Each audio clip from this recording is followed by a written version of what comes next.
Happy Feast of St. Nicholas. I'm not going to be talking about St. Nicholas this morning. You can look up for yourself stories about him punching out heretics at the Council of Nicaea. That's on you. Instead, I want to talk this morning about our reading from the book of Isaiah, because it's one of my favorites.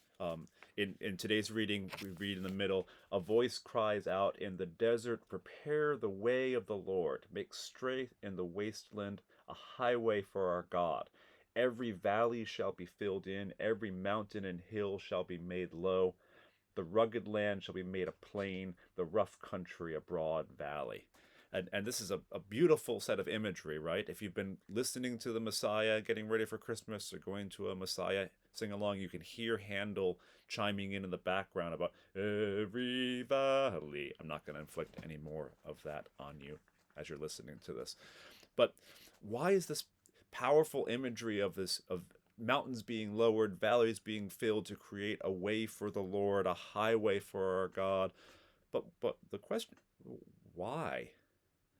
Why does God seem to care so much about transportation infrastructure? What's going on here? Why is this important? What can this say to us in our lives as Christians? Why is this part of our Advent story? Um, to know that, it helps a little bit to know about who Isaiah is and why he's writing. So he's writing this text from a place of exile. He's writing this text in Babylon to a Jewish community that wants to go home to God's holy mountain in Jerusalem. And so a starting point for thinking about this highway is God is trying to bring his community, he thinks, and God is going to bring this community back from exile, back from a place of distance, back to the holy mountain of justice and peace that we heard about in our readings on Sunday. So one way of thinking about this text is to start by thinking about God calling us home. God trying to make the world, making the path, make the way as easy as possible for us to find our way out of exile, out of this valley of tears, to a place of justice and peace and security and to home in so many senses.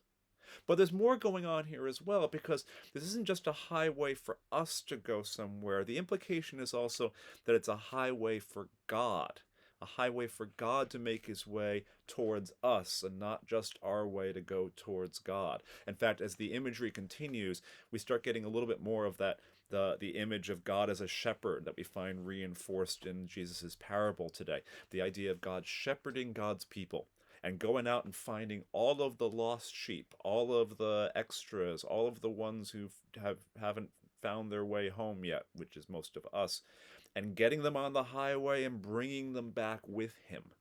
So there's an image. Don't imagine just one lonely guy on a highway. Imagine Christ the Good Shepherd with all these one sheep that went missing, bringing us all back in a large group, back to this mountain, back to where we should be with God.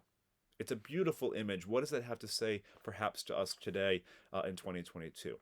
Well, the first part is to think about, where are the roadblocks in your own life? Where are the places where God is trying to find you, and where you are trying to find God? Where can you pray today to ask God to make the road a little more level, to remove some of the mountains in your life, to level out some of the valleys, to make your journey to Christmas, to make your journey to not just knowing but feeling the real presence of Christ in your life more easy, more possible, more doable. I think that's one of the big messages here, is that God is in a constant state of being out looking for us to bring us back along his highway, to bring us back from exile, to bring us back from distance from him. The second part of it, though, is to ask, well, what are you then called to do for others in our church or in our world? So God's going to take care of the mountains, and God's going to take care of the big valleys. He's going to be the construction worker with the huge equipment. But what are some of the potholes around you that you can fill in to make the journey easier for the people around us? What are some of the places where you can get rid of a stumbling block, get rid of a boulder, make someone else's journey to God, or make someone else's receptivity to God just a little bit easier? So we're not just sheep, to take one image and play with it a bit.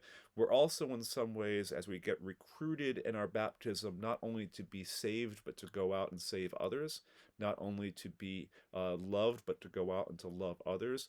We're also recruited as part of the construction crew. How are we going to be part of the work team that is going filling some of those potholes that are preventing people from coming home themselves? So in those two things of asking God first to continue looking for us, to realize perhaps that God is deeply looking for us and wants nothing more than to get us on that highway. Um, and then at the same time to say, how can we help get some of our other fellow lost sheep on the road as well? How can we make it easier for them to welcome the presence of Christ, who is, as our text says, coming to save us?